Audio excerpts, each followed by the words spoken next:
नमस्कार। आज मैं आप लोगों के लिए एक सुझाव लेकर के आई हूँ।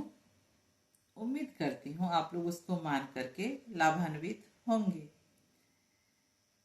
इतने दिनों तक तो मैं बताती आई हूँ जब ध्यान के बारे में, उसके फायदे क्या क्या हैं उसके बारे में।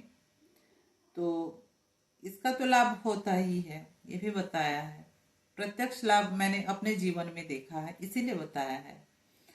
और इसकी तुलना ऐसे कर सकते हैं जैसे अ, बारिश में हम लोग छाता पकड़ते हैं तो उससे क्या होता है, हम लोग भीगते नहीं हैं। जब ध्यान वही है, लाइफ में कोई भी समस्या आ रही तो उससे हम लोग कम से कम, मतलब कम से कम क्या बोलूं, वो दुर्घटना टल जाती है जब ध्यान का इतना प्रभाव होता है।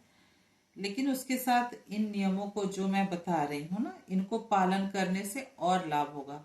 नहीं तो क्या होगा, इन नियम को अगर नहीं पालन करते, जब ध्यान तो कर रहे हैं लेकिन इन नियमों को नहीं पालन कर रहे हैं तो छाते में छेद के बराबर हो जाएगा। तो उससे क्या होता है कि बारिश का जो पानी जो भी है ना, वो भिगो देगा थोड़ा बहुत जो भी है, तो ये तो सही नहीं हुआ ना।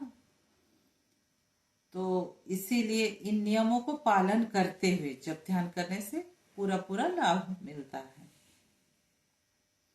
तो इसीलिए कि नहीं, जब ध्यान कर रहे हैं तो अब क्या जरूरत है कोई नियम पालन, नहीं नहीं, आपको नियम को पालन तो करना ही पड़ेगा, करना ही चाहिए।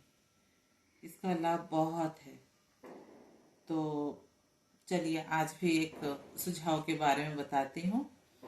जैसे घर में जब कोई झाड़ू लगा रहा है ना, तो उस वक्त किसी को बाहर नहीं जाना चाहिए। अगर बाहर जा रहे हैं तो जो झाड़ू लगा रहे हो वो रुक जाए 2 मिनट के लिए।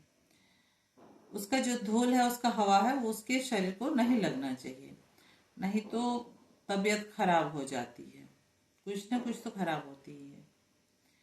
और इसके साथ ही जैसे सूप में आप साफ कर रहे हैं चावल वगैरह कुछ भी, तो उसका जो हवा है, सामने से कोई क्रॉस कर रहा तो आप रुक जाइए। वो हवा लगने से भी ना तबीयत खराब होती है। इस चीज का आप लोग ध्यान रखिएगा। ये जो 2 बातें मैंने बताया उसको।